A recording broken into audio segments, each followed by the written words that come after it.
So far, the Lady Rams have adjusted well since moving conferences, but the changes are also moving off-field to another place.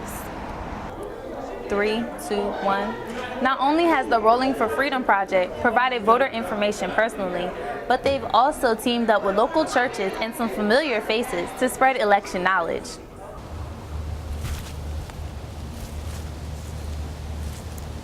Three, two, one. Many different groups and volunteers have been working on the weekends for the past couple of years to try to restore Evergreen to what it used to look like in its previous heyday. And even though there are no pictures of what this cemetery used to look like before the overgrowth, volunteers are still working hard to try to restore it to what it should look like now. Hello and welcome to VCU Insight. I'm Amanda Dix. And I'm Gabrielle Jackson. Thanks for joining us. Rape isn't a subject people are comfortable talking about, but that's why organizers of a recent demonstration want to change that. Sue Johnson is in the studio with one of Richmond's most eye-catching events yet. Sue? Organizers say that the event was a success and that they're already looking forward to planning the Slut Walk for next year. VCU Arts is getting a brand new building. Turns out they wanted one for a long time, and they say it'll be something to see. Insight's Zachary Holden has the story. The Institute will give artists, both local and visiting, a place to showcase their work. VCU hopes this translates to a national recognition. The Washington Redskins are moving their training camp to the capital city. Some residents are voicing their concerns as to whether this will actually happen. Insight's Mike Curtis has more. The new deal brings the Redskins training camp to Richmond for 8 years. And you know, Amanda, even though I am an Eagles fan, I think this will be great for the city. And as a Redskin fan, I am super excited about the move. It may not be football, but the VCU Massey Cancer Center is busy organizing other events in the Richmond area.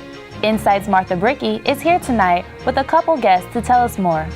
People spent their Saturdays slaying dragons in late September. No worries though. It was all for a good cause. Insight's Kathleen Stone has more on the story. All the proceeds from this year's race go to the National Lyle Miles Tacoma Foundation. Over the last 3 years, the Dragon 5K raised more than $45,000. And that's going to do it for this edition of VCU Insight. Make sure to check us out online at insight.vcu.edu. Thanks for watching. I'm Amanda Dix. And I'm Gabrielle Jackson. We'll see you next time. Tonight's Insight's Gabrielle Jackson has one of the coordinators of Paint the Town Green in the studio. Tonight I'm talking with Ron Brown, the coordinator of VCU's Paint the Town Green. Ron, thanks for joining us. Sure, glad to be here. So tell me a little bit about Paint the Town Green. Well, Paint the Town Green is an initiative that was put on by the Council on Community Engagement, and it's a Caring to Act calendar of event. And it's in its third year cycle. We do it twice a year. We do it in the fall, and we do it in the spring, in April. And this previous one, we actually had participation of probably about 600 to 700 people. We partnered with a service learning class, which is Organizational Behavior 319. And that class consisted of 5 class sections. So there was a total of 267 students working to help put this event on. And they pretty much set it up just like you would a business corporation. And they had team leaders, they had the group that would plan on marketing and just pretty much everything you can think of.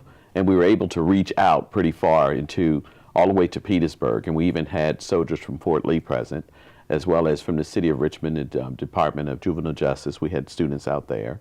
The Aspire program, which is a VCU program, as well as various student orgs across the campus. So what neighborhoods did you actually go and clean up? We cleaned up Carver, Jackson Ward, Oregon Hill, Randolph, The Fan, West Avenue, and Mosby Court on the east end. So besides the people actually from VCU that actually helped out with Paint the Town Green, were there other neighborhoods that decided to come out and help you guys out? Oh, in each neighborhood, one of the things that we do is we partner with the group from the neighborhood. So in each neighborhood, we had a representation that came out to help direct us around the neighborhood and help to coordinate. We also started about 2 months prior to the actual date of the event, to where the students went into those neighborhoods and they learned about the history of the neighborhood and why is it important, why is it a neighborhood that you want to live in. And they also did things like use the City of Richmond 311 system for See, Click, Fix, where they reported things such as traffic lights, sidewalks, potholes, things that needed repair. All that was reported ahead of time. So on the actual day of the event, that's when we actually got out in the fan. We cleaned and beautified 7 parks. At Carver Elementary School, we did a beautification project, as well as the revitalization of the greenhouse at Carver School. And in the other neighborhoods, we just picked up trash and did basic things of that nature. Okay. How did you guys, actually come up with the concept of Paint the Town Green?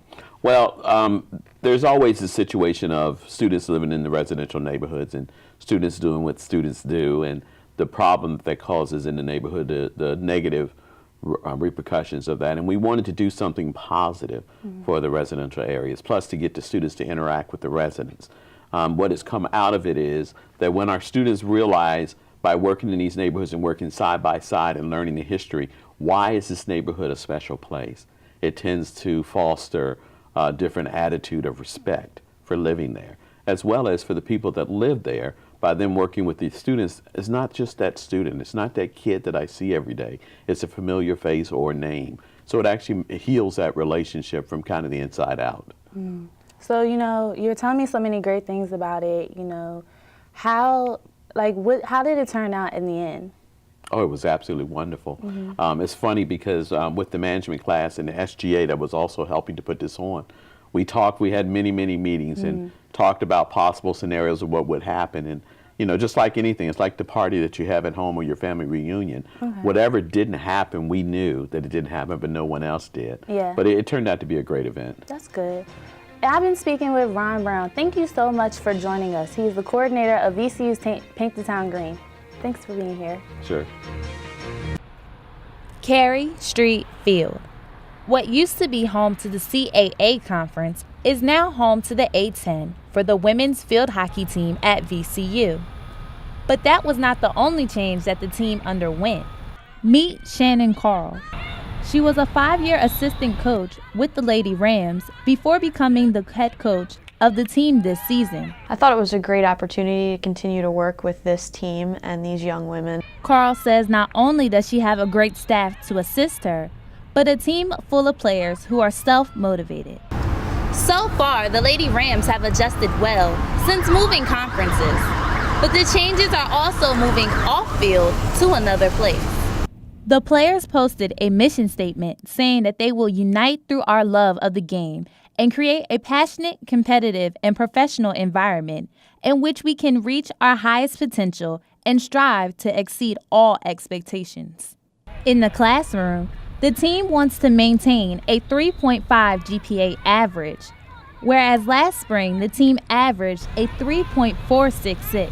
Not only do we have to perform well on the field for every game, every practice, but we also have to perform in the classroom. When it comes to the game, a new coach and a new conference equals new opportunities. For VCU Insight, I'm Gabrielle Jackson. I was so excited. I was just ready to vote.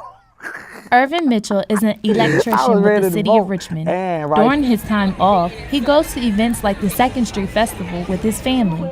At this year's festival, there were tables set up for people to register to vote. I was ready to vote, and right now I am nervous. Not only did these tables hold paperwork for voter registration, they also held paperwork for restoration of rights. This will be Mitchell's first election. He was convicted of possession with the intent to distribute cocaine at the age of 20. It was his first offense. I'd never been in any trouble, never even been suspended from school.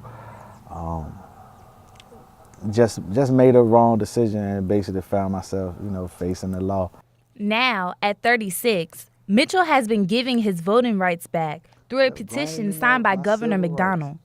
Virginia is one of 4 states that requires ex-offenders to petition to restore their rights. When I got that vanilla envelope and I opened that thing, man, I felt so proud. Mitchell got help to restore his rights with the Rolling for Freedom Project. Co-chairman and co-creator Clovia Lawrence says that the project was created over 10 years ago and its purpose is voter registration and to empower and restore rights for ex-offenders. When it comes to job creation, when it comes to infrastructure, basically every aspect of your life is affected by the vote. Not only has the Rolling for Freedom Project provided voter information personally, but they've also teamed up with local churches and some familiar faces to spread election knowledge.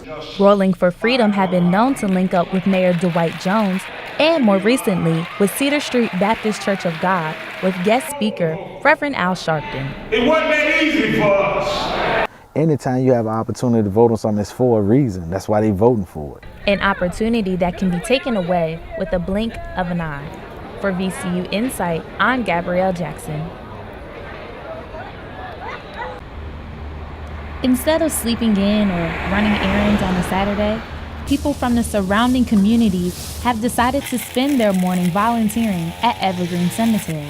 We got here when it was about 45 degrees outside, as you remember, and we're warming up and really having a good time.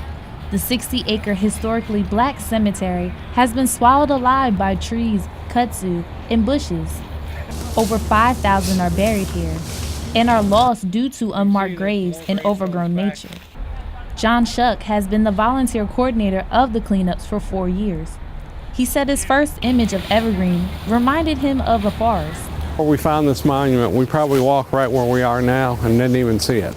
Many different groups and volunteers have been working on the weekends for the past couple of years to try to restore Evergreen to what it used to look like in its previous heyday. And even though there are no pictures of what this cemetery used to look like before the overgrowth, volunteers are still working hard to try to restore it to what it should look like now. People of all different ages have spent their weekends cleaning up Evergreen and taking a tour to learn more about this African American version of Hollywood Cemetery.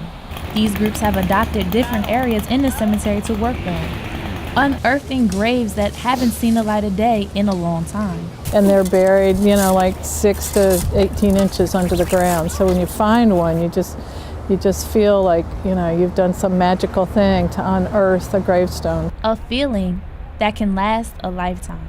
For VCU Insight, I'm Gabrielle Jackson.